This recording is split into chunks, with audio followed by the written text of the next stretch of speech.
O livro dos títulos, então, capítulo 28. Só falta mais 3. Durante os seus anos de pregação, Genuíno Jesus Cristóvão do Amanhã será prolífico em sua produção.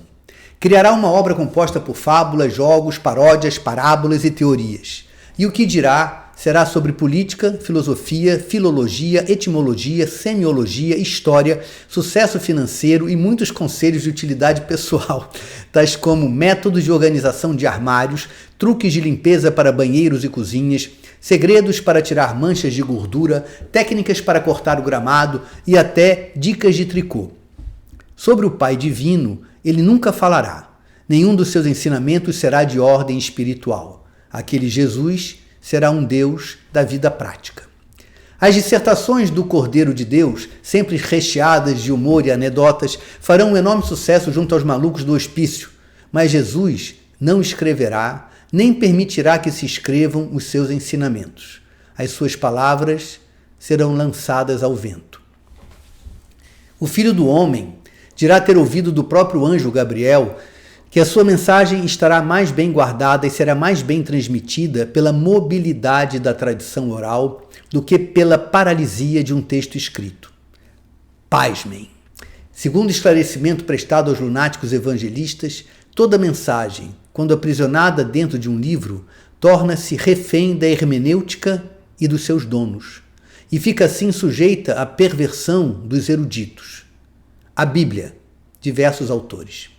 Enquanto que, flutuando na memória, com facilidade a mensagem se atualiza, molda-se às idiosincrasias das contemporaneidades, conforma-se aos estilos de cada época, adapta-se às novas tecnologias, negocia com os novos conceitos, descobre-se na evolução das palavras. Enfim, livre na boca, movendo-se eternamente equilibrada sobre a sua essência, a mensagem se perpetua e nunca deixa de pertencer à pessoa comum. Tudo isso ele saberá intuitivamente, ou terá lido em algum livro do qual não se lembrará. Talvez em Il Trattato sulla claustrofobia della Scrittura, de autoria do abade Pietro Camminatori del Montalcino, cuja publicação no século XIV custou ao chefe da abadia de Santo Antimo um processo movido pela Santa Inquisição por suposta apostasia. Seja por sabedoria própria ou por mera repetição de sabedoria alheia, o trabalho messiânico de Genuíno Jesus Cristóvão do Amanhã sobreviverá apenas na lembrança do pequeno grupo de doentes mentais da Casa de Saúde na Saint-Antonin-Artaud. É Antoninho, eu acho que fala. E ganhará caminho por entre os labirintos do acervo cultural da humanidade pelo relato feito por este seleto colegiado de lunáticos aos seus descendentes.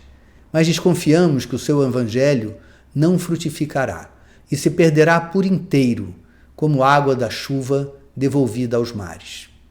Seu Amir, o livreiro, viverá muitos anos, haverá de dobrar o cabo do centenário e terminará os seus dias morando no hospício, dependendo dos cuidados do filho, que é fruto do seu relacionamento extraconjugal com Maria Cristóvão. Durante os anos da Guerra Civil, ele se valerá desse amistoso convívio e tentará por diversas vezes contar a Jesus as circunstâncias que levaram a mãe do rapaz a se envolver em tantos amores. Chegará a mencionar a infidelidade de José do Amanhã, que seria amante da cunhada, Madalena Cristóvão. Cometerá essas indiscrições não por um desejo de maldizer o rival, de quem inclusive era amigo, mas com a intenção de abrir espaço no coração do filho para que ele possa perdoar a mãe. Mas Jesus nunca o deixará avançar sobre o assunto, demonstrando desinteresse e tédio para com o tema. E frequentemente pedirá ao velho que deixe essas fofocas de lado e continue lendo para ele o Bhagavad Gita, pois que terão desenvolvido o costume de ler em voz alta grandes obras da literatura universal. Serão muitos os livros que seu Amir lerá para Jesus. E agora vem uma lista enorme, vai ser fogo. Love's Labour's Lost, de William Shakespeare. The Comedy of Errors, de William Shakespeare. Twelfth Night, de William Shakespeare. Eu fiz essa peça. L'Avare, de Molière. La Maladie Imaginaire, de Molière. L'École des Femmes, de Molière. É do Ésquilo, está em grego, eu não lembro mais qual era. Aí a outra do Eurípides. e o Édipo Rei de Sófocles, Rasga Coração de Oduvaldo Viana Filho, A Família Titanic de Mauro Razzi, são tudo peças de teatro que eles liam em voz alta. Vestido de Noiva de Nelson Rodrigues, Detalhes Tão Pequenos de Nós Dois de Felipe Pinheiro, O Beijo no Asfalto, o Felipe era meu parceiro, meu grande amigo, O Beijo no Asfalto de Nelson Rodrigues, Leben des Galilei de Bertolt Brecht, Ópera do Malandro de Chico Buarque, Do Fundo do Lago Escuro, de Domingos Oliveira, outro amicíssimo meu. O Alto da Compadecida, de Ariano Suassuna, O Homem Primitivo, de Graziella Moreto e Pedro Cardoso, e todo o teatro que deu tempo de ler. Sem o saber, o livreiro assim libertará o filho do vício da leitura silenciosa. As sessões exercerão uma função terapêutica sobre o organismo do viciado, maltratado pela adição de tantos anos, e agirão como um tratamento de desintoxicação que terminará por livrar Genuíno Jesus da dependência química da leitura alienante. Muito do sucesso da terapia se deverá ao fato de seu Amir ser um exímio leitor. Lia uma palavra de cada vez, sujeito, verbo e predicado, e obedecia a todos os sinais de pontuação. Um artista. O Amir é uma referência mesmo ao meu professor de teatro, Amir Haddad, e que disse isso para mim. Leia uma palavra de cada vez, sujeito, verbo e predicado, e obedeça a todos os sinais de pontuação. Foi a melhor lição que eu recebi sobre ser ator. Desculpem a interrupção. A única pergunta que Jesus fará ao Pai de sangue será quanto à razão de o terem batizado com o nome do Filho do Deus católico. E ficará triste ao saber que foi por brincadeira que os pais ateus, intelectuais materialistas, chamando-se José e Maria, não resistiram à tentação de batizar o filho com o nome que completaria a Sagrada Família. Jesus sentirá desprezo pela iconoclastia vulgar dos progenitores e se vingará em segredo, cedendo definitivamente aos apelos da voz e abraçando a sua filiação divina. As demais pessoas que cruzaram o caminho de Genuíno Jesus desaparecerão da vida dele do mesmo modo que ele desaparecerá da vida delas, como é comum e natural que aconteça.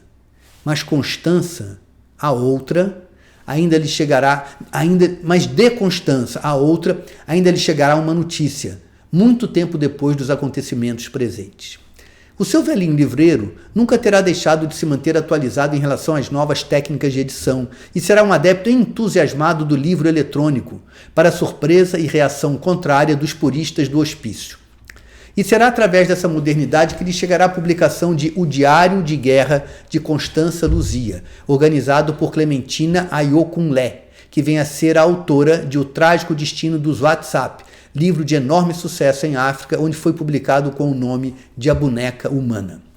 Os textos do diário cobrem os anos que se iniciam com a viagem a Portugal em companhia do pai e da irmã e termina com a integração da autora a uma tribo de índios Kaapur no sul do que um dia foi o estado do Maranhão.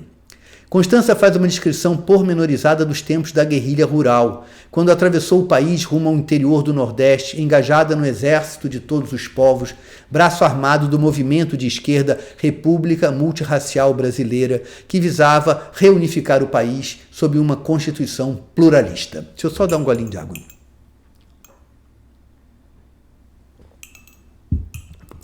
A autora confessa ao seu diário, com a coragem e a sinceridade de quem espera ser lida um dia, o processo que a levou a se tornar um soldado da liberdade. Refere-se à agressão que lhe infligiu um traficante de drogas como um momento em que o seu coração se embruteceu e o seu discernimento se confundiu. E ao fim de suas confissões admite algum remorso, sem, no entanto, se arrepender do que fez em defesa da sua causa. Aspas, texto da autora lá, da Constança.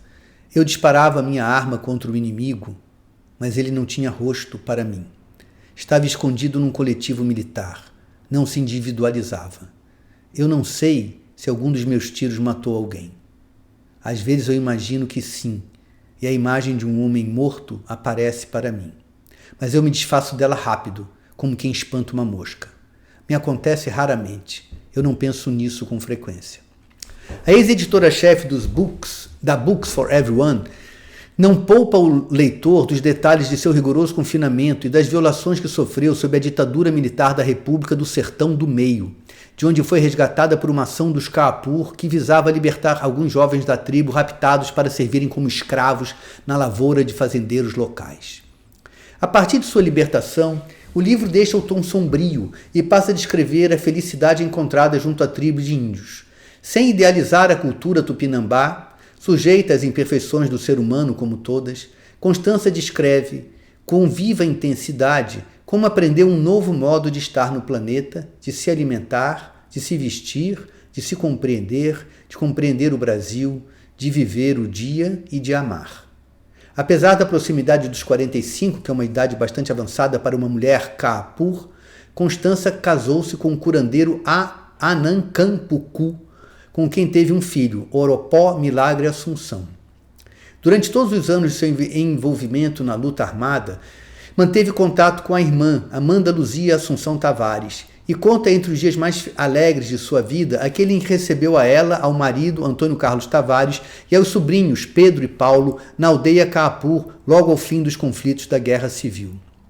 Na véspera de Amanda Luzia voltar para o Canadá, onde havia passado a residir, as duas irmãs depositaram nas águas do rio Turiaçu, as cinzas do pai, Salvador Assunção, que estavam sob a guarda da caçula desde que ele havia falecido na cidade de Lisboa.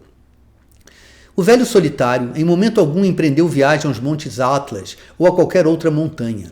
As fotos que enviou do Marrocos eram falsificações realizadas por ele mesmo com a ajuda de um enfermeiro amigo. Sabendo-se já muito doente, Salvador passou os últimos meses de sua vida internado em um ótimo hospital da capital portuguesa com uma vista privilegiada sobre a foz do rio Tejo. E sorveu cada segundo de sua agonia serenamente, com alegria e gratidão, apesar de estar imensamente preocupado com as filhas, atreladas que estavam às mazelas do Brasil. Manteve a curiosidade sobre o mundo até o último momento e desapareceu sem dar trabalho a ninguém como desejava, ao que dizem assistindo ao noticiário na televisão. O livro não reproduz os e-mails que Genuíno Jesus enviou para Constança, por evidente respeito à privacidade dele, mas faz menção à correspondência com enorme carinho, enfatizando a importância que teve para ela sentir-se merecedora de um amor irrestrito, ainda que tenha sido por engano. E o quanto a lembrança daqueles dias de ilusório acolhimento a ajudaram a manter as esperanças nos piores momentos, e como ela escapava do cárcere ao imaginar-se editando um livro de amor romântico onde aquela história teria um desfecho idealizado. A violência que nos assombra é sempre a do outro e nunca a nossa. Para o invasor, a reação do nativo é uma agressão injustificada e não a luta por liberdade, que em verdade ela é.